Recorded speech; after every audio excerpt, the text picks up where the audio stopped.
ನಾವು ರೆಗ್ಯುಲರ್ ಆಗಿ ಕುಡಿಯುವ ಟೀ ನಮಗೆ ಯಾವ ತರ ತೊಂದರೆಯನ್ನು ಕೊಡುತ್ತೆ ಅನ್ನೋ ವಿವರಗಳ ಬಗ್ಗೆ ತಿಳಿಯೋಣ. ಬ್ರಿಟಿಷ್ ಅವರು ಪರಿಚಯ ಮಾಡಿದ ಈ ಟೀ ಇವಾಗ ನಮಗೆ ದೊಡ್ಡ ಸಮಸ್ಯೆ ಆಗಿ ಅಭ್ಯಾಸವಾಗಿ ಬದಲಾಗಿದೆ. ಸುಮಾರು 80% ಭಾರತೀಯರು ಬೆಳಗ್ಗೆ ಟೀ ಕುಡಿಯಲಿಲ್ಲ ಅಂದರೆ ಬೆಳಗ್ಗೆನೇ ಆಗಲ್ಲ. ಇವರೆಲ್ಲರಿಗೆ ಟೀ ನಿಂದನೇ ದಿನ ಮೊದಲಾಗುವುದು ಒಂದು ಪದ್ಧತಿಯಾಗಿ ಬದಲಾಗಿದೆ ಅಂತ ಸಂದೇಹವಿಲ್ಲ.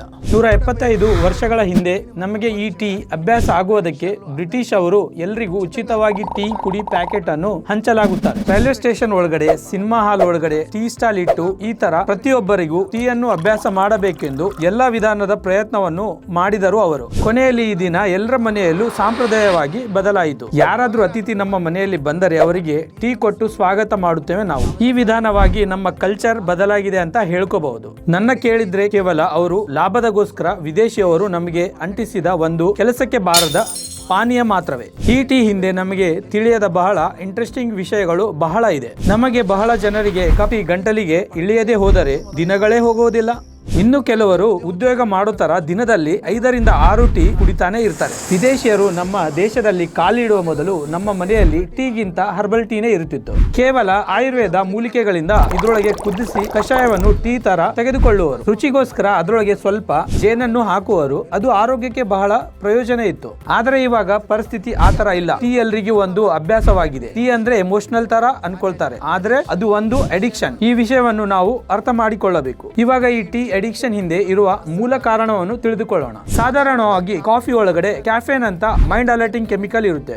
ಆದರೆ ಬಹಳ ಜನರಿಗೆ ತಿಳಿಯದ ವಿಷಯ ಏನೆಂದರೆ ನಾವು ರೆಗ್ಯುಲರ್ ಆಗಿ ಕುಡಿಯುವ ಟೀ ಒಳಗಡೆ ಈ ಕ್ಯಾಫೇನ್ ಇರುತ್ತೆ. ನಿಜವಾಗಿ ಒಂದು ಕಪ್ ಟೀ ಒಳಗಡೆ ಬಹುತೇಕ 50 ಮಿಲಿಗ್ರಾಂ ವರೆಗೂ ಕ್ಯಾಫೇನ್ ಇರುವ ಸಾಧ್ಯತೆ ಇದೆ. ಅದಕ್ಕೆ ಈ ಟೀ ಕುಡಿದ ತಕ್ಷಣ ಸ್ವಲ್ಪ ಸಮಯ ಮೈಂಡ್ ಅಲರ್ಟ್ ಇರೋ ಫೀಲಿಂಗ್ಸ್ ನಮಗೆ ಬರುತ್ತಾ ಇರುತ್ತೆ.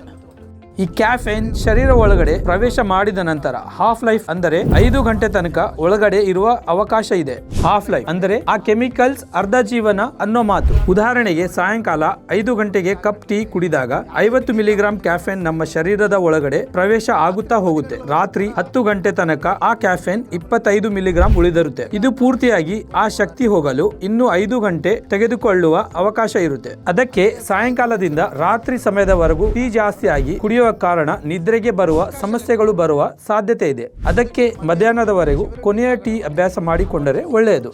ಇವಾಗ ಈ ಟೀ ಒಳಗಡೆ ಅಡಗಿರುವ ಸಿಹಿಯಾದ ನಿಜವನ್ನು ನೋಡೋಣ. ಸಾಧಾರಣವಾಗಿ ಟೀ ಒಳಗಡೆ ವೈಟ್ ಶುಗರ್ ಅನ್ನು ಕಲಿಸುತ್ತೇವೆ.